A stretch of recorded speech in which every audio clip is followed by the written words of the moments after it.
অন্তর্বর্তীকালীন সরকারের বাকি ৩ উপদেষ্টার মধ্যে ২ জন শপথ নিয়েছেন। তারা হলেন সুপ্রদীপ চাকমা ও ডাক্তার বিধান রঞ্জন রায়। দুপুর ১২টা ৫০ মিনিটের দিকে বঙ্গভবনে শপথ পাঠ করান রাষ্ট্রপতি মোহাম্মদ শাহাবুদ্দিন। অনুষ্ঠানে উপস্থিত ছিলেন অন্তর্বর্তী সরকারের প্রধান উপদেষ্টা ডক্টর মোহাম্মদ ইউনূস। এদিকে আরেক উপদেষ্টা বীর মুক্তিযোদ্ধা ফারুকী আজম বীর প্রতীক দেশের বাইরে থাকায় শপথ নিতে পারেননি আজ। গত বৃহস্পতিবার রাতে অন্তর্বর্তী সরকারের প্রধান উপদেষ্টা হিসেবে শপথ নেন নোবেলজয়ী ডক্টর মোহাম্মদ ইউনূস। বঙ্গভবনের দরবার হলে তাকে শপথ পাঠ করান রাষ্ট্রপতি মোহাম্মদ শাহাবুদ্দিন। পরে শপথ নেন অন্তর্বর্তী সরকারের আরও ১৩ জন উপদেষ্টা।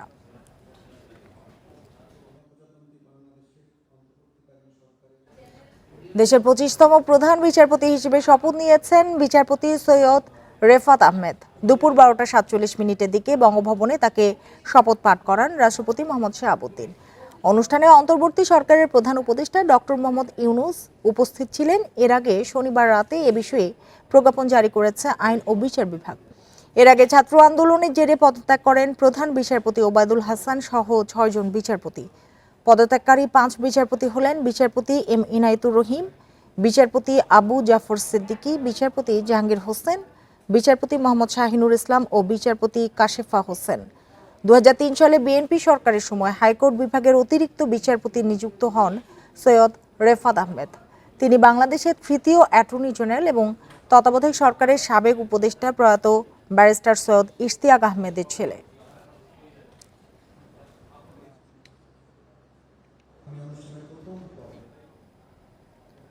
পুলিশকে যারা ব্যবহার করেছে তাদের বিচারের আওতায় আনা হবে বলে জানিয়েছেন স্বরাষ্ট্র মন্ত্রণালয়ের উপদেষ্টা এম সাখাওয়াত হোসেন। দুপুরে রাজারবাগ কেন্দ্রীয় পুলিশ হাসপাতালে আহত পুলিশ সদস্যদের দেখতে গিয়ে একথা বলেন তিনি।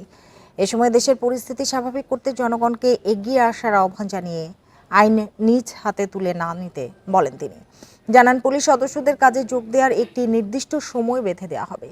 সেটি না হলে ৭ দিনের মধ্যে প্রশিক্ষিত জনবল নিয়োগ দেওয়া হবে। সাম্প্রতিক সহিংসতায় সারা দেশে ৪২ পুলিশ সদস্য নিহত হয়েছেন। শুধু পুলিশ হাসপাতালে ৫০৭ জন চিকিৎসা নিয়েছেন বলে জানান স্বরাষ্ট্র উপদেষ্টা। এছাড়া যে ছাত্ররা সড়কে কাজ করবে তাদের সার্টিফিকেট দেওয়ার নির্দেশও দেন এম সাখাওয়াত হোসেন।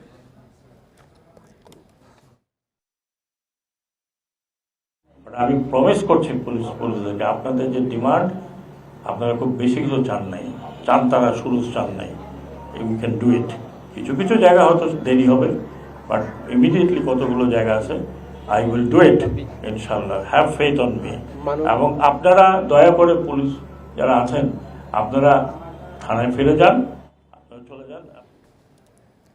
দেশের অর্ধেকের বেশি থানার কার্যক্রম শুরু হয়েছে।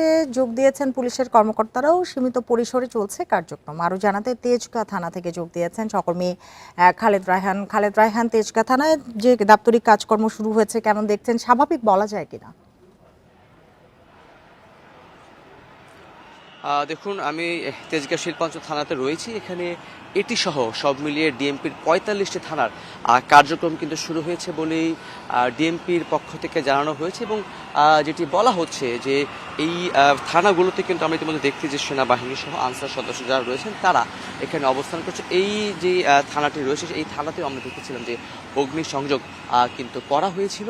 তারপর থেকেই কিন্তু গত পরশু দিন থেকেই যেই কার্যক্রম সেটি চালানোর কথা বলা হচ্ছে এবং সেটিতেই কিন্তু তারা পরিচালনা করছেন। শুধুমাত্র সাধারণ ডায়েরি মানে জিডি হিসেবে আমরা যেটিকে জানি সেটি নেওয়া হচ্ছে এবং তার পাশাপাশি যে সংস্কারের যে কাজগুলো রয়েছে থানার ভবনগুলোতে সেই কাজগুলো করা হচ্ছে। পুলিশ সদস্যরা এখনও পুরোপুরিভাবে কাজে যোগদান করেনি, এটি মোটামুটি নিশ্চিত করেই বলা হয়েছে। আজকে স্বরাষ্ট্র উপদেষ্টা তিনি কথা বলেছেন গণমাধ্যমের সঙ্গে, তিনি অনুরোধ করেছেন, একই সঙ্গে নির্দেশ দিয়েছেন যে তারা যে দাবিগুলো করেছেন প্রত্যেকটি দাবি কিন্তু মানা হবে এবং একই সঙ্গে যেই দাবিগুলো তারা করেছেন 11 দফা দাবি, সেই 11 দফা দাবি মানা হবে। তার সঙ্গে এই দাবিগুলো মানার পরে এবং এর মধ্যে কি নির্দিষ্ট সময় বেঁধে দেওয়া হবে, বিশেষ করে যে সকল পুলিশ সদস্যরা এখনও কাজে যোগদান করছেন না তাদেরকে একটি প্রতিনিধি দল তাদের সঙ্গে বসবেন, সচিবালয় তাদের সঙ্গে কিন্তু বসবেন, স্বরাষ্ট্র উপদেষ্টা বসার পর একটি নির্দিষ্ট সময় কিন্তু নেওয়া হবে এবং সে সময়ের পরই যারা কাজে যোগদান করবে না তাদের বিরুদ্ধে ব্যবস্থার কথা বলা হচ্ছে। এবং আইজিপি কথা বলেছেন, তিনি যেটি জানিয়েছেন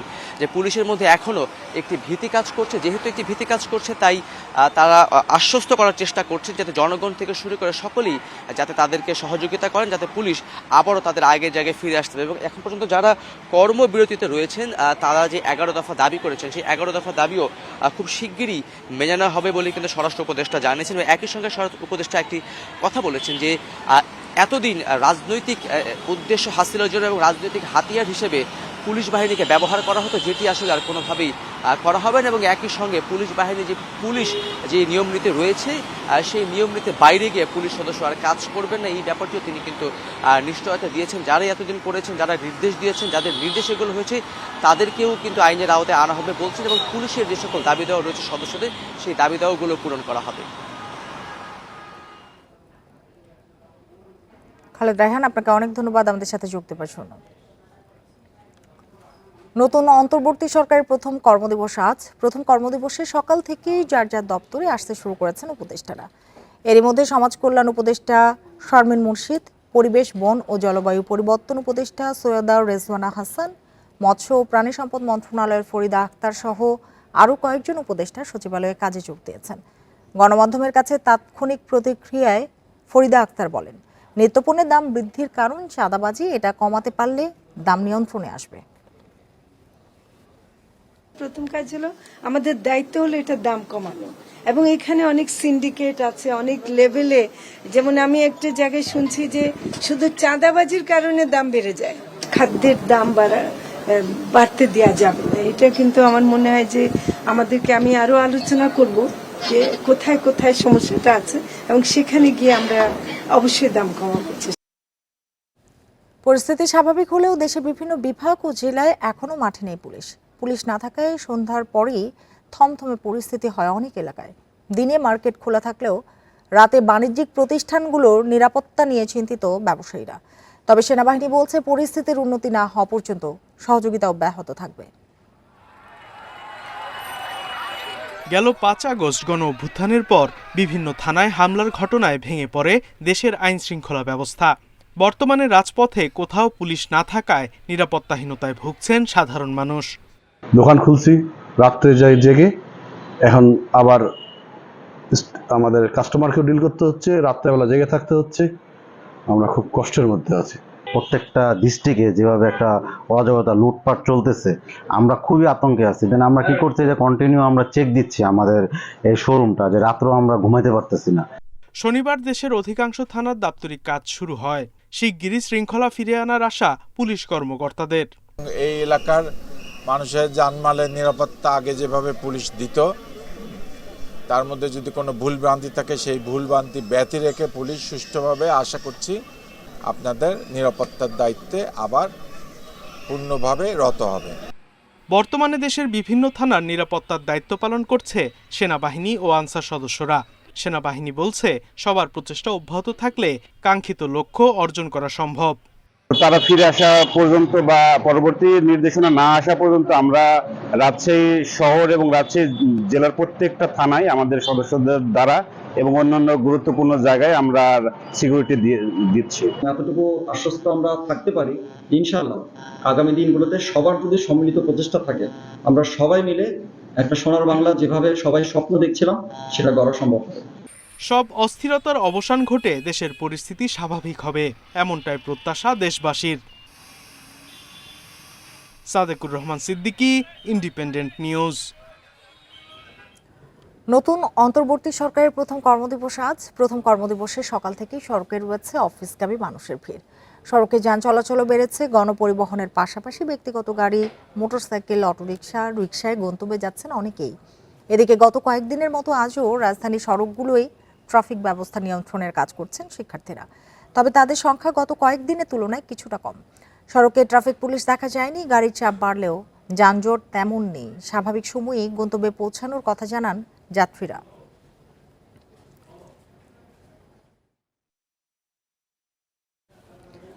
অন্তর্বর্তীকালীন সরকার গঠনের পর অফিস শুরু করলেন যুব ও ক্রীড়া উপদেষ্টা আসিফ মাহমুদ। দুর্নীতি এড়াতে নির্দিষ্ট কোনো ব্যক্তিকে পরিবর্তনের চেয়ে পুরো সিস্টেমকে পরিবর্তনের লক্ষ্যে কাজ করতে চান তিনি। আমি পরিবর্তন করে দিলাম আর হয়ে গেল, আমরা সিস্টেমটাকে ঢেলে সাজাতে চাই। আমরা এমন একটা সিস্টেম করে দিয়ে যেতে চাই এই অন্তর্বর্তীকালীন সরকারের অধীনে, যাতে করে যে ব্যক্তি আসুক সে ওই সিস্টেম ফলো করার মাধ্যমে এই যে দুর্নীতির কথা বলছেন কিংবা অনিয়মের কথা বলছেন সেগুলো যেন আর কখনোই ফিরে না আসতে পারে। রাজধানীর মতিঝিলে ইসলামী ব্যাংক প্রধান কার্যালয়ের সামনে গোলাগুলির ঘটনা ঘটেছে। এতে 5 ব্যাংক কর্মকর্তা গুলিবিদ্ধ হয়েছেন। সকাল 10টার দিকে মতিঝিলের দিলকুশায় এ ঘটনা ঘটে। ব্যাংকের কর্মকর্তারা জানান, সকালে বৈষম্য বিরোধী ব্যাংক সমাজের ব্যানারে জামানতবিহীন বেনামি ঋণ কেলেঙ্কারির প্রতিবাদ জানিয়ে বিক্ষোভ শুরু করেন তারা। এই সময় এস আলম গ্রুপের কর্মকর্তা সহ শতাধিক মানুষ অস্ত্র নিয়ে তাদের উপর হামলা করেন। এলোপাতারি গুলিতে আহত হন ব্যাংকের গোডাউন গার্ড ডিজি শফিউল্লাহ, কর্মকর্তা মামুন, আব্দুর রহমান সহ অন্তত 5 জন। তাদের মধ্যে 3 জনের অবস্থা গুরুতর বলে জানা গেছে। পরে কর্মকর্তারা পাল্টা ধাওয়া দিলে হামলাকারীরা পালিয়ে যায়। এর আগে বৃহস্পতিবার ইসলামী ব্যাংক থেকে পদত্যাগ করেন অতিরিক্ত ব্যবস্থাপনা পরিচালক কায়সার আলী। 2017 সালে ইসলামী ব্যাংকে নিয়ন্ত্রণ নেয় এস আলম গ্রুপ।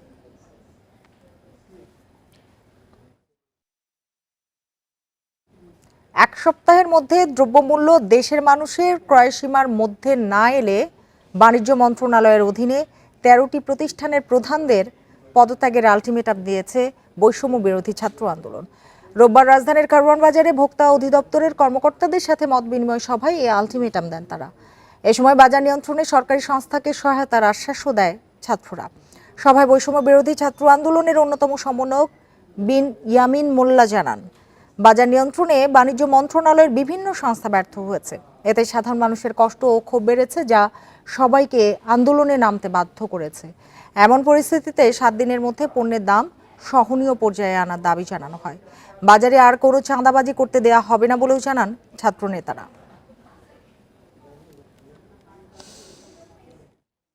যারা চাটুকার, দালালি এবং ভিনদেশি এজেন্ডা বাস্তবায়ন নিয়ে দেশে ছিল, আমরা মনে করি সেই জায়গাগুলোতে তাদের থাকার কোনো অধিকার নেই। আমরা বলবো যে আপনারা চলে যান।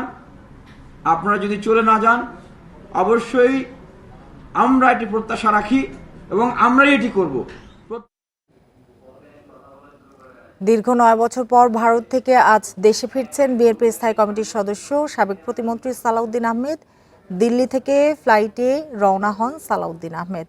দুপুর 2টায় ঢাকা বিমানবন্দরে নামার কথা রয়েছে তার। 2015 সালে রাজধানীর উত্তরা থেকে নিখোঁজ হন সালাউদ্দিন আহমেদ। 62 দিন পর ওই বছরের 11ই মে ভারতের মেঘালয়ের শিলংয়ে স্থানীয় পুলিশ তাকে উদ্ধার করে। পরে বৈধ নথিপত্র ছাড়া ভারতে প্রবেশের অভিযোগে দেশটির ফরেনার্স অ্যাক্ট অনুযায়ী মামলা করে মেঘালয় পুলিশ। একই বছরের 22 জুলাই ভারতের নিম্ন আদালতে আনুষ্ঠানিকভাবে তার বিরুদ্ধে অনুপ্রবেশের দায়ে অভিযোগ গঠন করা হয়। সেই মামলায় নিম্ন আদালতের রায়ে 2018 সালে সালাউদ্দিন খালাস পান। ভারত সরকার রায়ের বিরুদ্ধে আপিল করলে তাকে সেখানেই থাকতে হয়।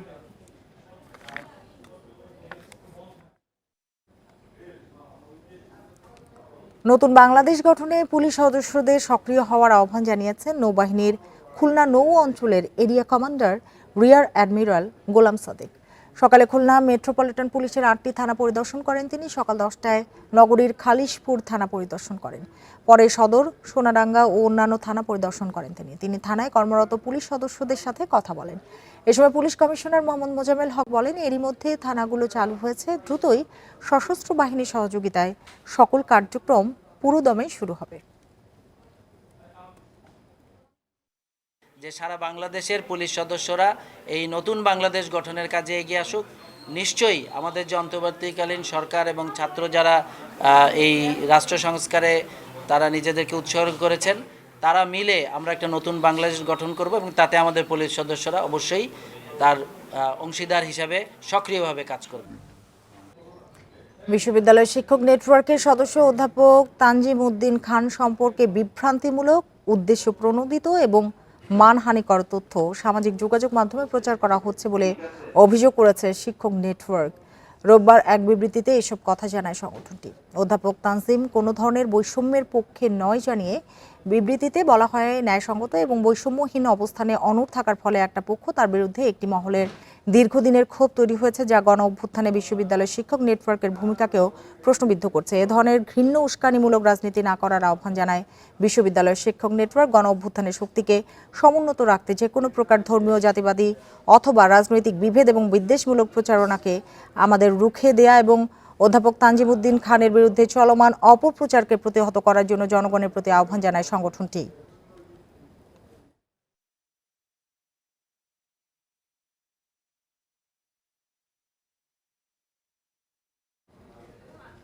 শেয়ারবাজারের সবশেষ 6 কোম্পানির ফ্লোর প্রাইস প্রত্যাহারের আদেশ স্থগিত করেছে নিয়ন্ত্রক সংস্থা Bangladesh securities and exchange commission. এতে এসব কোম্পানির ওপর ফ্লোর প্রাইস বহাল থাকছে। জানা যায়, শুক্রবার অনানুষ্ঠানিকভাবে ফ্লোর প্রাইস তোলার নির্দেশনা দেন বিএসইসির পদত্যাগ করা চেয়ারম্যান শিবলি রুবায়েত ইসলাম। সিদ্ধান্ত অনুযায়ী রোববার থেকে বেক্সিমকো, খুলনা পাওয়ার ও শাহজিবাজার পাওয়ারের এবং 14 আগস্ট থেকে বিএসআরএম, ইসলামী ব্যাংক ও মেঘনা পেট্রোলিয়ামের ফ্লোর প্রাইস প্রত্যাহার হওয়ার কথা। কিন্তু বিএসইসি থেকে জানানো হয়, আনুষ্ঠানিক পরিপত্র জারি না হওয়া পর্যন্ত ফ্লোর প্রাইস প্রত্যাহারের সিদ্ধান্ত কার্যকর না করতে নির্দেশ দেওয়া হয়েছে।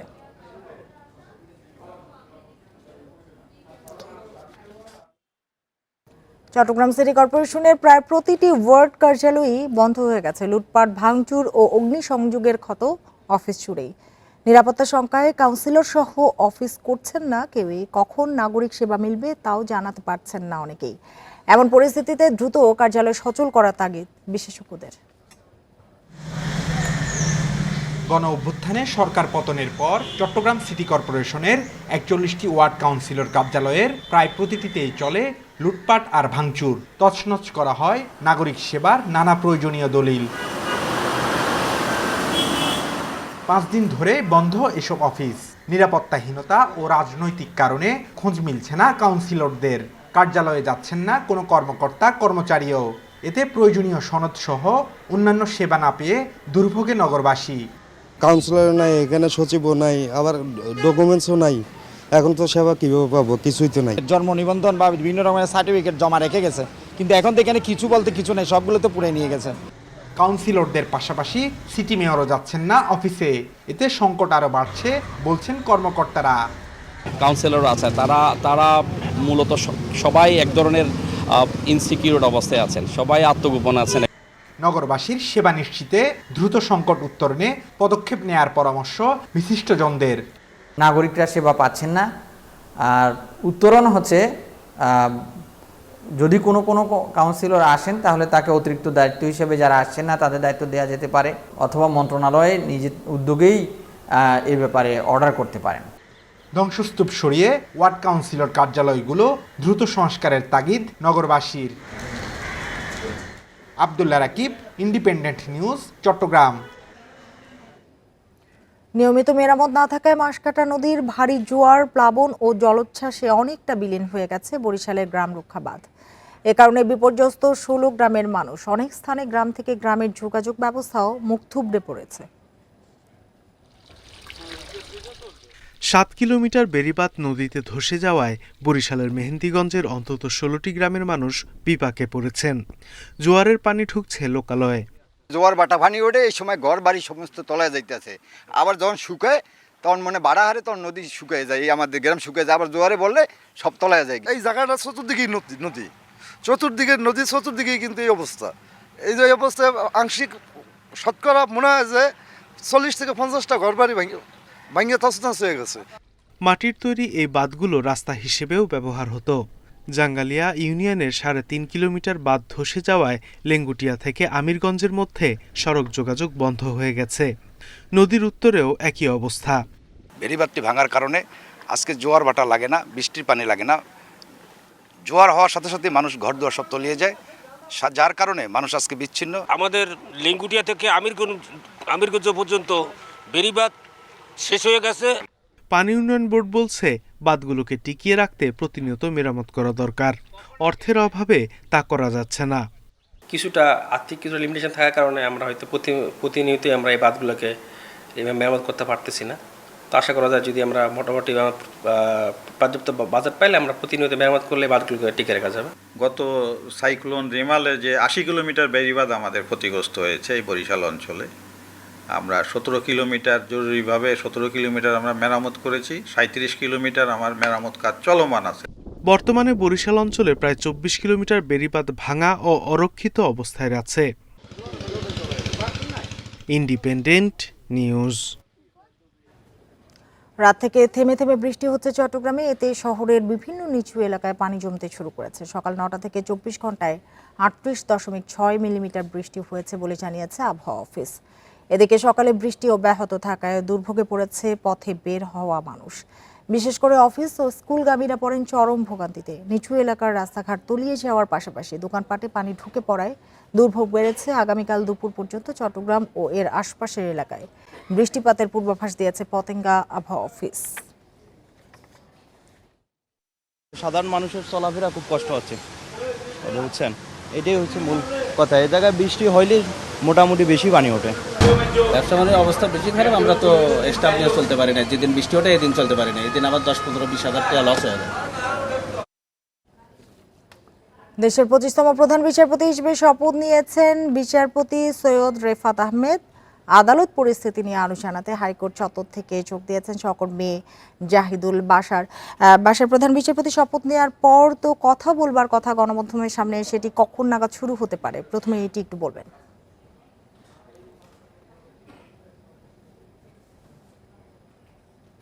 আমি এই মুহূর্তে রয়েছে একদম প্রধান বিচারপতির যে গেট, সেই গেটে রয়েছে। আপনি এখানে যদি আমরা একটু বলে রাখি যে কিছুক্ষণ আগে, এখান থেকে 15 মিনিটের মতো আগে বাংলাদেশের নতুন যিনি প্রধান বিচারপতি, 25তম প্রধান বিচারপতি নিযুক্ত হয়েছেন সৈয়দ রেফাত আহমেদ, তিনি কিন্তু সুপ্রিম কোর্টে এসেছেন। তিনি বঙ্গভবন থেকে শপথ নিয়ে তিনি সুপ্রিম কোর্টে এসেছেন এবং তার সাথে অন্যান্য যারা বিচারপতিরা ছিলেন হাইকোর্ট ডিভিশনের, তারা সবাই এক এক করে শপথে ছিলেন। সেখান থেকে তারা এক এক করে এসছেন। আমি এখন দাঁড়িয়ে রয়েছি বাংলাদেশের প্রধান বিচারপতির যেই চেম্বার, এর উপরেই এজলাস কক্ষ, সেই সুপ্রিম কোর্টের মূল যে ভবন, সেই ভবনের একেবারেই প্রধান বিচারপতির যে গেট, সেই গেটে রয়েছে। কিছুক্ষণ আগে তিনি এসেছেন এবং আর কিছুক্ষণের মধ্যেই তিনি হয়তো, আমরা চেষ্টা করছি যে তিনি গণমাধ্যমের সাথে কথা বলেন কিনা, সেটি আমরা চেষ্টা করব তিনি কি বলেন। তবে তিনি একদম প্রাথমিকভাবে এখান থেকে যখন যান গাড়ি থেকে নেমে, তিনি কিন্তু খুব সংক্ষিপ্ত একটি বাক্য তিনি বলেছেন।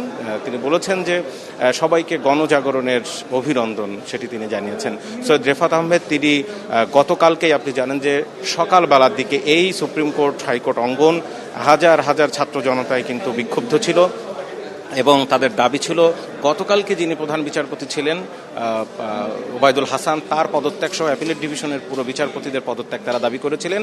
এবং সেই বিক্ষুব্ধ ছাত্র জনতার দাবির মুখেই কিন্তু কয়েক ঘন্টার মধ্যে, অর্থাৎ সকালের দিকে দাবি ওঠে, একেবারে দুপুরের মধ্যে একে একে সবাই পদত্যাগপত্র পাঠিয়ে দেন। প্রধান বিচারপতি পদত্যাগ করেন এবং গতকাল সন্ধ্যার পরপরই কিন্তু আমরা জানতে পারি যে সৈয়দ রেফাত হোসেন তিনি প্রধান বিচারপতি হচ্ছেন এবং আজকে তিনি শপথ নিলেন। এখন পরবর্তী কাজ হচ্ছে, আপনি জানেন যে অ্যাপিলেট ডিভিশনে 5 জন বিচারপতি এরই মধ্যে পদত্যাগ করেছেন। 7 জন ছিলেন, প্রধান বিচারপতি সহ 6 জন পদত্যাগ করেছেন, একজন বাকি আছেন আশফাকুল ইসলাম, তিনিও আজকে কিন্তু এই যে শপথ অনুষ্ঠানে ছিলেন। এখন প্রধান বিচারপতি সহ নতুন অ্যাপিলেট ডিভিশনে যারা নিয়োগপ্রাপ্ত হবেন, খুব শীঘ্রই হয়তো তাদেরকে নিয়োগ দেওয়া হবে, তেমনটি আমরা বিভিন্ন সূত্র থেকে জানতে পেরেছি। তো তাদের নিয়োগের পরে তারা সিদ্ধান্ত নেবেন যে কবে নাগাদ আসলে সুপ্রিম কোর্টের হাইকোর্ট ডিভিশন এবং অ্যাপিলেট ডিভিশনের বিচার কার্য শুরু হচ্ছে, কারণ বেশ কয়েকদিন ধরেই কিন্তু একটু জানতে চাই যে পদত্যাগকারী বিচারপতিদের জায়গায় কারা আসতে পারেন, কাদের নাম শোনা যাচ্ছে, কিছু জানতে পেরেছেন কিনা? দেখুন, অসমর্থ সূত্রে বিভিন্ন নাম শোনা যাচ্ছে, তবে একটা বিষয় নিশ্চিত, যে সমস্ত বিচারপতিরা গত এই 15 বছর ধরে বিভিন্ন অভিযোগ রয়েছে, নানান ধরনের অভিযোগ কিন্তু আইনজীবীরা করেছেন, স্বজনপ্রীতির অভিযোগ করেছেন, আর্থিক অনিয়মের অভিযোগ করেছেন, অনেকে আছে যে বিরোধী দলের যে কোনো রিট বা মামলা অনেক সময় শুনতে চাননি, এ ধরনের অনেক অভিযোগ বিচারপতিদের বিরুদ্ধে রয়েছেন। তাদের বিরুদ্ধে কিন্তু আইনজীবীরা সোচ্চার এবং আপনি জানেন যে গতকালকে শুধুমাত্র অ্যাপিলেট ডিভিশনের বিচারপতিদের পদত্যাগের দাবি উঠছিল এবং তারা করেছেন, কিন্তু এর বাইরে 50 জন, হাইকোর্ট ডিভিশনের 50 জনের কিন্তু একটা তালিকা রয়েছে যেখানে এই ছাত্র জনতা এবং সবচেয়ে বড় বিষয় সুপ্রিম কোর্টের সাধারণ আইনজীবীরাও চান না যে তারা আর থাকুক। সুতরাং তাদের বাদ দিয়েই যাদের ব্যাপারে কোনো অভিযোগ নেই বা যারা গ্রহণযোগ্যতা রয়েছে, গত 15 বছর ধরে যাদের বিরুদ্ধে কোনো ধরনের অনিয়মের অভিযোগ ওঠেনি, স্বজনপ্রীতির অভিযোগ ওঠেনি, নিশ্চয়ই সেই জায়গা থেকেই মূলত বিচারপতি অ্যাপিলেট ডিভিশনে আসবেন এবং তারাই পরবর্তীতে সর্বোচ্চ আদালতের এই বিচারাঙ্গন পরিচালনা করবেন। আপনাকে আরেকটা বিষয় বলে রাখি যে সৈয়দ রেফাত হোসেন, যিনি বাংলাদেশের নতুন প্রধান বিচারপতি, কিছুক্ষণ আগে যিনি এই সুপ্রিম কোর্টে এসেছেন, তিনি কিন্তু গত 20 বছর ধরে বিচার কাজ পরিচালনা করছেন। তিনি 2003 সালে তিনি এই বিচারালয়ে তিনি বিচারক হিসেবে নিযুক্ত হন, তখন বিএনপি সরকার ক্ষমতায় ছিল। জাহিদুল বাশার, আপনাকে অনেক ধন্যবাদ আমাদের সাথে যোগ দেওয়ার জন্য। রাজশাহীর শহীদ AHM কামরুজ্জামান উদ্যানে চুরি ঠেকাতে পাহারা দিচ্ছেন শিক্ষার্থীরা। তাদের তৎপরতায় রক্ষা পেয়েছে উদ্যানের 120টি হরিণ। তবে এর আগেই চুরি হয়ে গেছে টিয়া, ঘুঘু সহ 95 ভাগের বেশি পাখি। দৃষ্টি আরো আকর্ষণ করতে চাই, স্বেচ্ছাসেবকের দায়িত্ব নিয়ে শহীদ কামরুজ্জামান উদ্যান পাহারা দিচ্ছেন শিক্ষার্থীরা। 20 থেকে 25 জন শিক্ষার্থী পালা করে নজর রাখছেন দিনরাত। নিজের কাছে রাখবো না। 5 আগস্টের পরবর্তী ঘটনা প্রবাহে রাতভর ও পরদিন বিকেল পর্যন্ত উদ্যানটিতে চলে ভাঙচুর, লুটপাট। শিক্ষার্থীরা দায়িত্ব নেওয়ার পর রক্ষা পেয়েছে প্রায় 120টি হরিণ সহ বেশ কিছু প্রাণী। সবই শেষ হয়ে গেছে। তার মধ্যে কবুতর ছিল আপনার 120 পিস মতো, এখন বর্তমান 4 পিস আছে। রাজহাঁস ছিল 8টে, ওটা নিয়ে গেছে। উদ্যানের দায়িত্ব নেওয়া শিক্ষার্থীদের খাবার, বাঁশি, টর্চ লাইট সহ বিভিন্ন উপকরণ দিয়ে সহযোগিতা করছেন স্থানীয়রা। এখন আমরা গেটে ওভাবে পাহারা দিচ্ছি যেন গেট থেকে কেউ না ঢুকতে পারে। আমাদের টিম পিছনের গেটগুলোতেও থাকতেছে। এখানে আমাদের 125টা প্লাস হরিণ আছে, তারপরে আমাদের ঘড়িয়াল আছে। তাদের খাবারের দায়িত্ব থেকে সবকিছু আমরা স্টুডেন্ট প্লাস চিড়িয়াখানা কর্তৃপক্ষ সবাই একসাথে সমন্বয় করতেছি। প্রতিদিন প্রায় 20 জন 15 জন মতো এভাবে কাজ করি, টহল চলে আমাদের মাঝে মধ্যে। উদ্যান কর্তৃপক্ষ জানিয়েছে লেক থেকে প্রায় 20 থেকে 25 মণ মাছ, 117টি কবুতর, 8টি রাজহাঁস, 7টি তিতির সহ বিভিন্ন ধরনের পাখি চুরি হয়ে গেছে। ভেঙে ফেলা হয়েছে 2টি গেট, টিকিট কাউন্টার, অফিসের আসবাবপত্র। পুড়িয়ে ফেলা হয়েছে টিকিটের কপি সহ গুরুত্বপূর্ণ নথি। এখনো আমাদের ঊর্ধ্বতন কর্তৃপক্ষ তারাও এখনো নগর ভবনে ঢুকতে পারেনি। তারা নগর ভবনে হয়তো বসলে তাদের সাথে আলাপ আলোচনা করে আমরা কবে খুলতে পারবো সে বিষয়ে সিদ্ধান্ত হবে। দীর্ঘ সংস্কারের পর গত বছরের 21 সেপ্টেম্বর উদ্যানটি দর্শনার্থীদের জন্য খুলে দেওয়া হয়। 1996 সাল থেকে উদ্যানটি রাজশাহী সিটি কর্পোরেশনের অধীনে পরিচালিত হয়ে আসছে। Mostafiz Gani, Independent News, Rajshahi. পাকিস্তানের বিপক্ষে টেস্ট সিরিজকে সামনে রেখে আজ স্কোয়াড ঘোষণা করবে বিসিবি। পাকিস্তান সিরিজের আগে সবচেয়ে বড় প্রশ্ন সাকিব আল হাসানের দলে থাকা না থাকা নিয়ে। কোটা বিরোধী আন্দোলন যা পরবর্তীতে রূপ নেয় সরকার পতনের আন্দোলনে, জনগণের সেই গণজাগরণে নির্বিচারে গুলি চালিয়েছে পুলিশ। সে সময় জনতার পাশে দাঁড়িয়েছিলেন অনেক ক্রিকেটার, কিন্তু পাওয়া যায়নি সাকিবকে। দেশেরা অলরাউন্ডার তখন ব্যস্ত ছিলেন কানাডায় গ্লোবাল T20 নিয়ে। তাই সাবেক সংসদ সদস্যের দায়িত্ব নিয়ে প্রশ্ন তোলেন অনেকেই। পাকিস্তানের বিপক্ষে প্রথম টেস্ট রাওয়ালপিন্ডিতে শুরু 21 আগস্ট, করাচিতে 30 আগস্ট হবে দ্বিতীয়টি। আর এতক্ষণ সাথে থাকার জন্য ধন্যবাদ সবাইকে।